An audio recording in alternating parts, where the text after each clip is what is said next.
अस्सलाम वालेकुम bikers, welcome to रेवप पीके। आज रेवप पीके के ऊपर आप सबके सामने है सुजुकी का GD110S। सुजुकी GD110S के अंदर इन्होंने लेटेस्ट चेंजिंग की है। GD110S के अंदर और GS150 के अंदर दोनों के नए मॉडल्स इन्होंने लॉन्च कर दिए हैं। फाइनली 5 साल के बाद आपको कुछ चेंजिंग देखने को मिल रही है, और वो भी सिर्फ GD110S और GS150 के अंदर। हो सकता है 1 महीने के बाद और या फिर 2 महीने के बाद ये अपने GR को भी थोड़ा सा चेंज कर दें, लेकिन तब तक हम वेट करेंगे। अभी हम बात करेंगे GD110S की। तो GD110S के अंदर क्या क्या आपको स्पेक्स मिल रही हैं और स्टिकर्स के अलावा क्या क्या चेंजिंग आई है इस मोटरसाइकिल के अंदर, वो भी हम जानेंगे। एंड में मैं आपको बताऊंगा इस मोटरसाइकिल की प्राइस जो कि चेंज हो चुकी है। सुजुकी ने नए मॉडल्स लॉन्च करने के बाद प्राइसेस को भी चेंज कर दिया है, तो अब प्राइस को कितना चेंज किया है तो वो भी आप सब जान जाएंगे। तो बेटा वेस्ट किए अपनी वीडियो को स्टार्ट कर लेते हैं। तो सबसे पहले शुरू करेंगे इस मोटरसाइकिल के मीटर के साथ। बाइक की आप देख सकते हैं कि की के अंदर कोई चेंजिंग नहीं की गई, और अगर आप इसका स्विच ऑन करते हैं तो आपके सामने है न्यूट्रल की लाइट। और इसके अंदर अगर हम फीचर्स की बात करें तो आपको इसके अंदर RPM नहीं मिलता, स्पीडोमीटर मिलता है, ट्रिप मीटर मिल जाता है, और गियर इंडिकेटर इसके अंदर आपको मिल जाता है। असेंबलीज में इसके अंदर आपको kill switch, headlight on off और सेल्फ स्टार्ट राइट साइड के ऊपर मिलेगा। और लेफ्ट साइड की अगर बात की जाए तो लेफ्ट साइड के ऊपर मोटरसाइकिल के अंदर हेडलाइट हाई लो है, डिपर है, चौक है, इंडिकेटर्स लेफ्ट राइट और हॉर्न आपको इसके अंदर मिल जाएगा।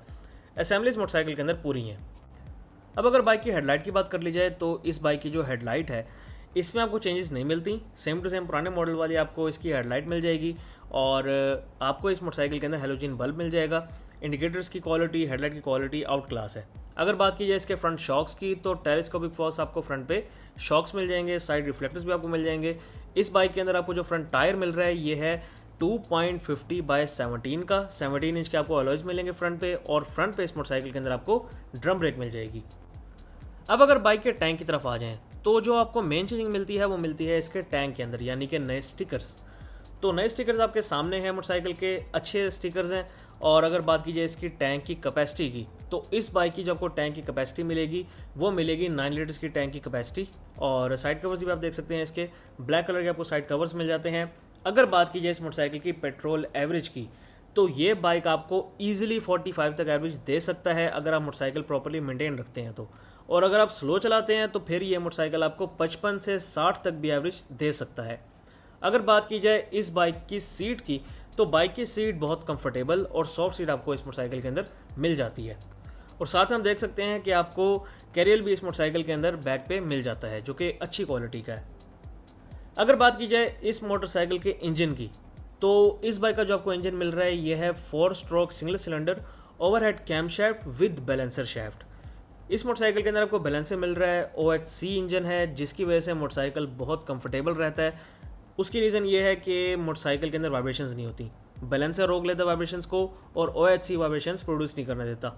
तो वाइब्रेशन इसके अंदर तकरीबन ना होने के बराबर है। आप इस मोटरसाइकिल पे इजीली 70-60 की स्पीड पे क्रूज कर सकते हैं। अगर बात की जाए इस मोटरसाइकिल के बोर की तो 51 mm इस मोटरसाइकिल का आपको बोर मिलेगा, और इसका जो स्ट्रोक है वो है 55.2 mm। इस बाइक की डिस्प्लेसमेंट है 113 क्यूबिक सेंटीमीटर। इस मोटरसाइकिल की आपको जो कंप्रेशन रेशो मिलेगी वो मिलेगी 9.5:1। अगर बात की जाए फ्यूल सिस्टम की तो मोटरसाइकिल का जो फ्यूल सिस्टम है वो है butterfly carburettor based fuel system. इसका इस मोटरसाइकिल के अंदर जो आपको इंजन ऑयल की कैपेसिटी मिलती है वो है तकरीबन 1100 ml, यानी कि 1.1 लीटर इस मोटरसाइकिल के अंदर आपको ऑयल डालना पड़ता है। CDI इग्निशन सिस्टम आपको मिल जाएगा इस मोटरसाइकिल के अंदर। इस मोटरसाइकिल में आपको सेल्फ स्टार्ट और किक स्टार्ट दोनों अवेलेबल मिलेंगे। इसके अलावा अगर स्पीड की बात की जाए तो ये मोटरसाइकिल 90 से 100 तक इजीली चला जाता है, और पिकअप वाइज ये मोटरसाइकिल आउट क्लास है। अब अगर आ जाए इस मोटरसाइकिल की बैक साइड की तरफ तो आप देख सकते हैं कि आपको फुल चेन कवर मिल रहा है बैक पर, जो कि क्वालिटी वाइज भी काफ़ी अच्छा है। रिट्रैक्टेबल आपको फुट पैक्स मिल जाएंगे, और इस मोटरसाइकिल के जो बैक पे शॉक्स हैं वो 5 स्टेप एडजस्टेबल शॉक्स आपको मिलेंगे बैक साइड पर। और इसके अलावा अगर इस मोटरसाइकिल के बैक के टायर की बात की जाए तो बैक पे जो इसका टायर है वो है 2.75 का टायर, 18 इंच के अलॉयज हैं बैक पर, और बैक पे इस मोटरसाइकिल के अंदर आपको ड्रम ब्रेक मिल जाती है। और इसके बाद अगर आ जाएं इस मोटरसाइकिल की बैक लाइट की तरफ तो बैक लाइट आपके सामने है इस मोटरसाइकिल की। पुरानी बैक लाइट आपको मिलेगी, इसमें कोई चेंजिंग नहीं की गई, ना ही इसके इंडिकेटर्स वगैरह में चेंजिंग की गई है। और अगर इसके सिलेंसर को देखें तो सिलेंसर भी पुराना ही ब्लैक पाउडर कोटेड सिलेंसर आपको मिलेगा। साउंड में आपको सुना देता हूँ इसके नए मॉडल का। तो अब चलते हैं इसके साउंड टेस्ट की तरफ।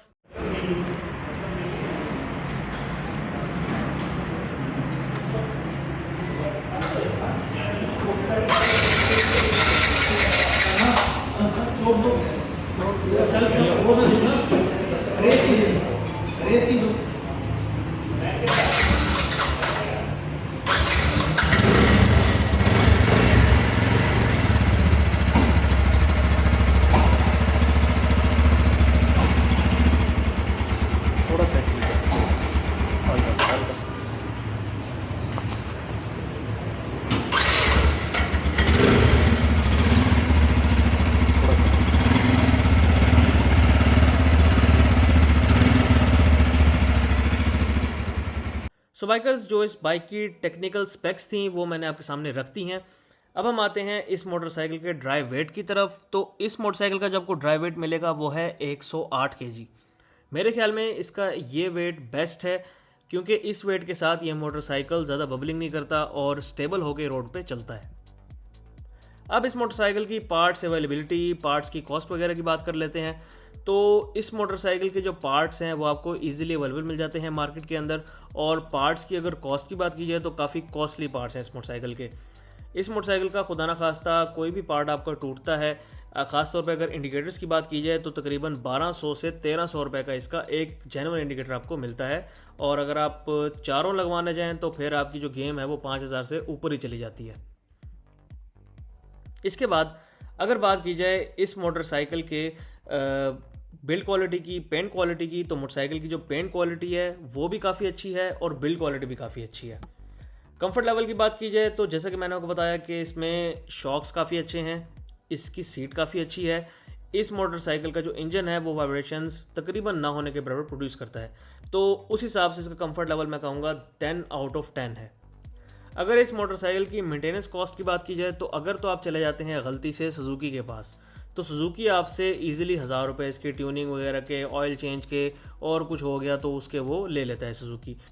लेकिन अगर आप लोकल मैकेनिक के पास जाते हैं जो कि अच्छा हो, तो वो आपसे ज़्यादा से ज़्यादा 300 से 400 रुपये या 500 रुपये मैक्सिमम इसकी ट्यूनिंग के ले लेगा और आपको फ्री कर देगा।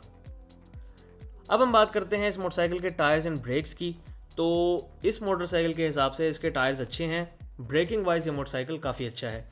और अगर बात की जाए इस मोटरसाइकिल की प्राइस की, तो प्राइस जैसे कि मैंने आपको बताया कि रिसेंटली प्राइजेस चेंज की गई हैं सुजुकी की तरफ से।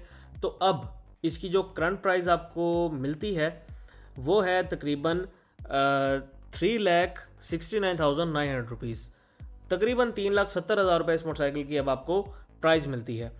और इस प्राइस में क्या आपको ये परचेज़ करना चाहिए या नहीं करना चाहिए? एक बात है कि ये मोटरसाइकिल काफ़ी ज़्यादा एक्सपेंसिव है, लेकिन आपको इस मोटरसाइकिल की जो रेंज है यानी कि 3,70,000 रुपये, इसमें अगर आप कोई नया मोटरसाइकिल ढूंढने जाते हैं तो नया मोटरसाइकिल आपको इस रेंज में और कोई नहीं मिलता। बाकी जो भी बाइक्स आपको अवेलेबल मिल रहे हैं वो सारे के सारे 4 लाख से ऊपर के हैं। सिर्फ एक सुजुकी का GD110S है जो कि आपको तकरीबन 3,70,000 रुपये के अंदर मिल जाएगा। तो इस रेंज में मैं कहूँगा कि अगर आप डेली यूज़ के लिए बाइक ख़रीदना चाहते हैं तो आप इसको लाजमी ख़रीदें। और अगर आपका बजट इससे बेहतर है तो फिर आप होंडा के CB150F की तरफ जा सकते हैं और आपके पास और भी ऑप्शंस यानी कि सुजुकी का GR150 भी आ जाता है। सो बाइकर्स, ये थे मेरी आज की वीडियो। उम्मीद आपको आज की वीडियो अच्छी लगी होगी। Thank you very much. Allah हाफिज़।